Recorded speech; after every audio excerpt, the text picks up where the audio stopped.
என் நெஞ்சில் குடியிருக்கும்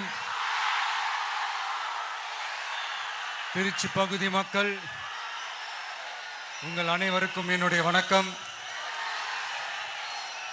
எல்லாரும் எப்படி இருக்கிறீங்க? காலையில் எல்லாரும் சாப்பிட்டீங்களா?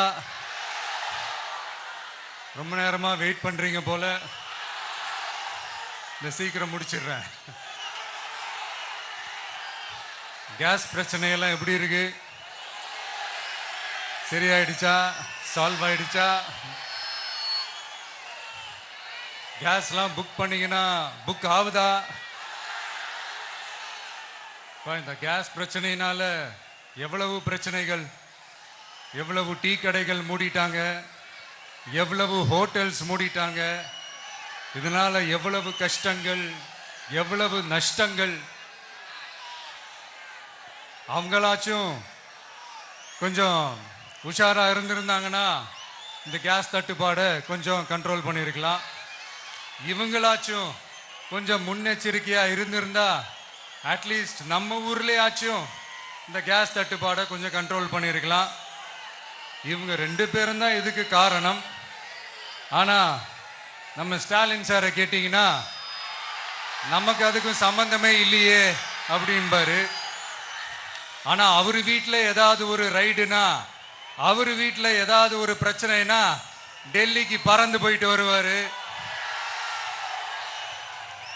இந்த கேஸ் சிலிண்டர் பிரச்சனைக்கு கொஞ்சம் டெல்லிக்கு பறந்து போயிட்டு வரலாம்ல,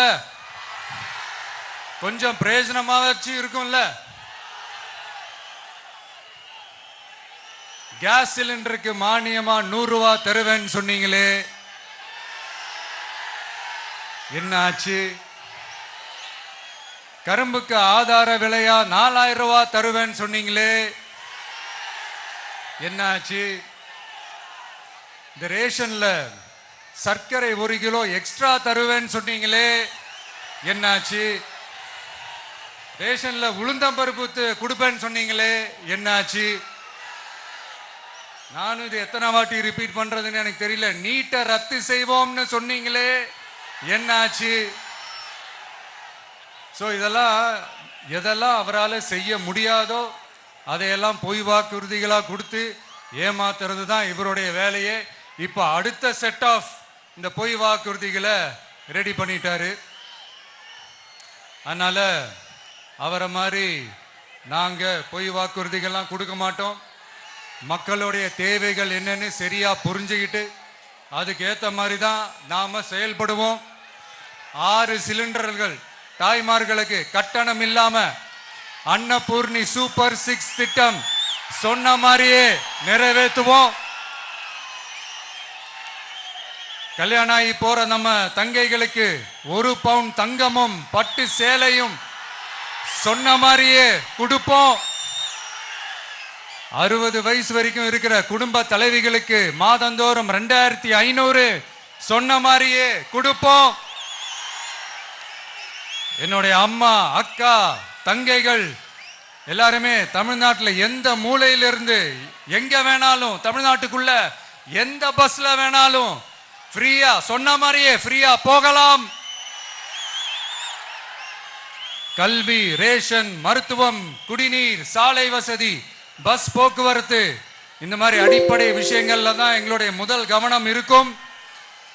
நான் ஏற்கனவே சொன்னது மாதிரி நிறைய கவர்மெண்ட் ஸ்கூல்ல இந்த டாய்லெட் வசதிகள்லாம் சரியா இல்லை, அதை சரிப்படுத்தணும்னு சொன்னோம். உடனே இதெல்லாம் ஒரு பெரிய விஷயமா அப்படின்ட்டு சில அறிவாளிங்க கேட்டாங்க.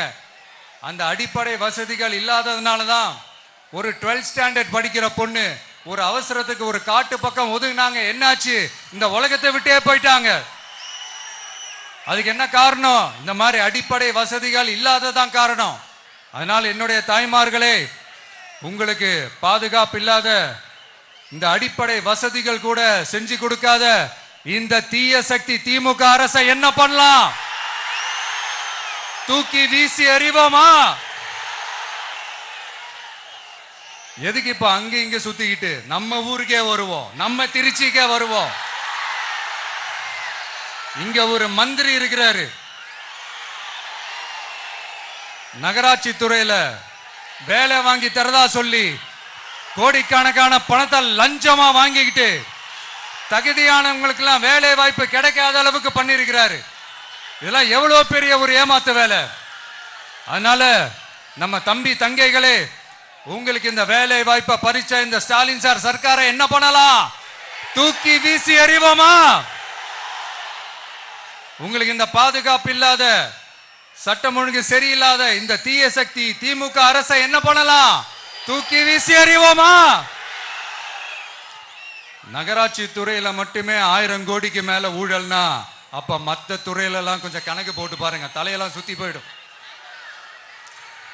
நான் கொஞ்ச நாளைக்கு முன்னாடி சொல்லியிருந்தேன், இந்த ஸ்டாலின் சார் டாக்ஸ் அப்படின்ட்டு, இந்த ஜிஎஸ்டி மாதிரி எஸ்எஸ்டி, அதை பத்தி அவங்க வாயை திறக்கலைங்க. என்னமோ அவங்களே ஒத்துக்கிட்ட மாதிரி இருக்குது.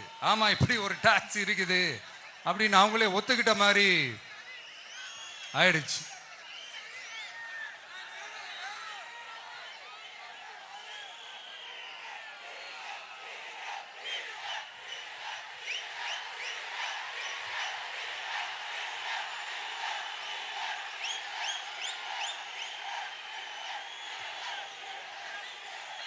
இந்த கல்லூரி பேராசிரியர்கள், கல்லூரி உதவி பேராசிரியர்களுக்கு அந்த போஸ்டிங்க்கு 2000 பேருக்கு மேல அந்த வேலை கொடுப்போம்னு சொன்னாங்க. கடைசியில் எத்தனை பேருக்கு கொடுத்தாங்க தெரியுமா?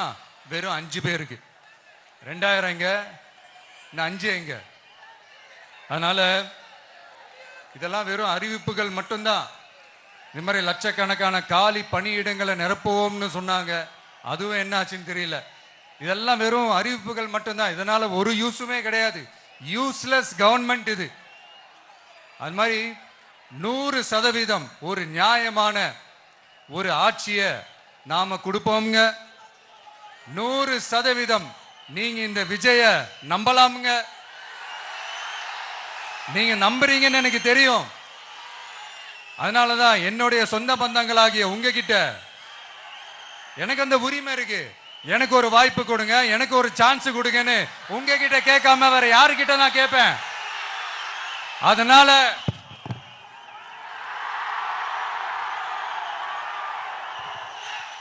எனக்கு ஒரே ஒரு வாய்ப்பு கொடுங்க.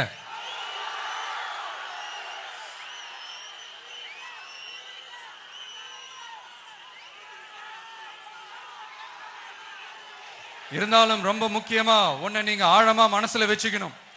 இந்த எலெக்ஷன்ல திமுக ஏலத்தில் எடுத்திருக்கிற கல்லாப்பெட்டி கூட்டணியோட சேர்ந்து, அப்புறம் நாம ஏற்கனவே சொன்னோமே அந்த மற்றும் பலர் கூட்டணின்னு ஒண்ணு இருக்குல்ல, அவங்களோடும் கள்ள கூட்டணி போட்டுக்கிட்டு எல்லாரும் முன்னா சேர்ந்துக்கிட்டு நம்மள உங்க விஜய எப்படியெல்லாம் எதிர்க்கிறாங்கன்னு நான் சொல்லிதான் உங்களுக்கு தெரியணும்னு அவசியம் இல்லை. இந்த கரூர் நிகழ்ச்சி சூழ்ச்சின்னு பலர் சொல்றது மாதிரி நம்ம கடைசி படமான ஜனநாயகன்,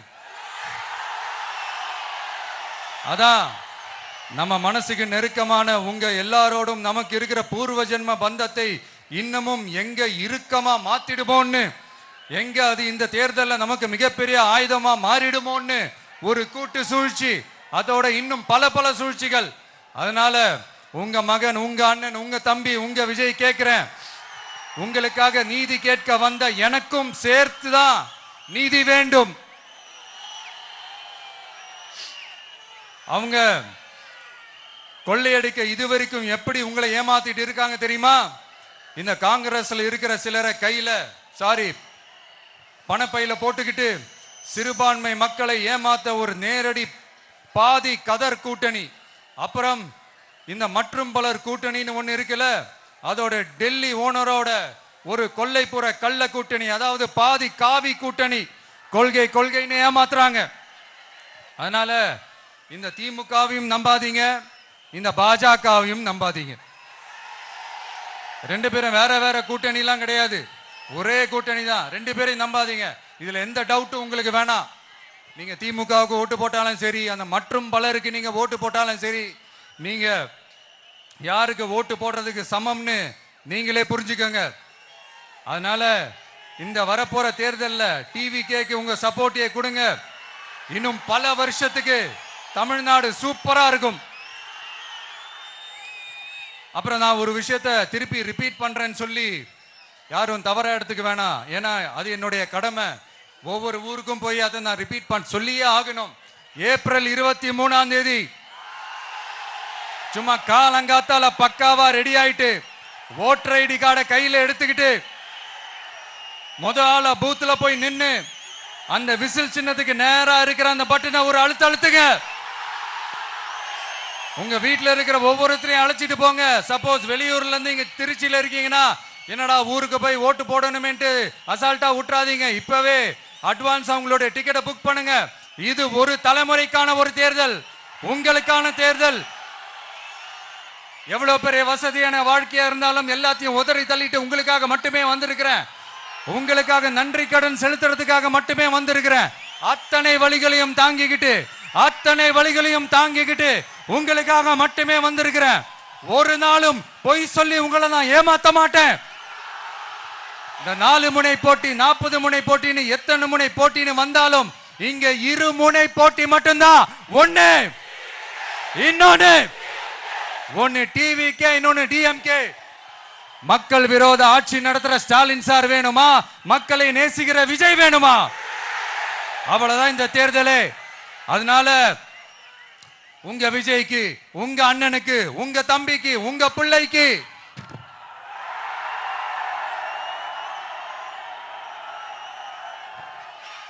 ஒரே ஒரு வாய்ப்பு கொடுங்க. தயவு செஞ்சு விசில் சின்னத்துக்கு ஓட்டு போடுங்க. இது ஒரு விசில் புரட்சி தேர்தலா இருக்கணும். இங்க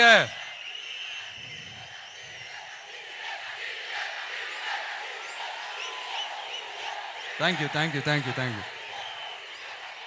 இங்க திருச்சி இந்த எல்லா தொகுதியிலும் நம்மளுடைய நண்பர்களை, நம்மளுடைய தோழர்களை வேட்பாளர்களா அன்னைக்கு அறிவிச்சேன், நான் நிப்பாட்டி இருக்கேன். அவங்க வேற, நான் வேறன்னு தயவு செஞ்சு பிரிச்சு பாத்துறாதீங்க. அவங்க எல்லாரையும் வெற்றி பெற செய்யணும்னு உங்க எல்லாரையும் தாழ்மையுடன் நான் கேட்டுக்கிறேன். நான் தன்னந்தனியாளு, நீ ஏளனமா பாரு. கொஞ்சம் நவுந்தனா இங்க 8 கோடி பேரு. மிரல போது ஸ்டேட்டு எங்க விசில் சத்தம் கேட்டு. நல்லவங்க வாழ நீ விசிலு கடி ஓட்ட. கடைசி நம்பிக்கை மக்களை தேடி வருது. அதை இறுக்கி புடிச்சு ஒரு வரலாறு எழுது. உங்க விஜய் நான் வர. விசில் அடிக்க ரெடியா?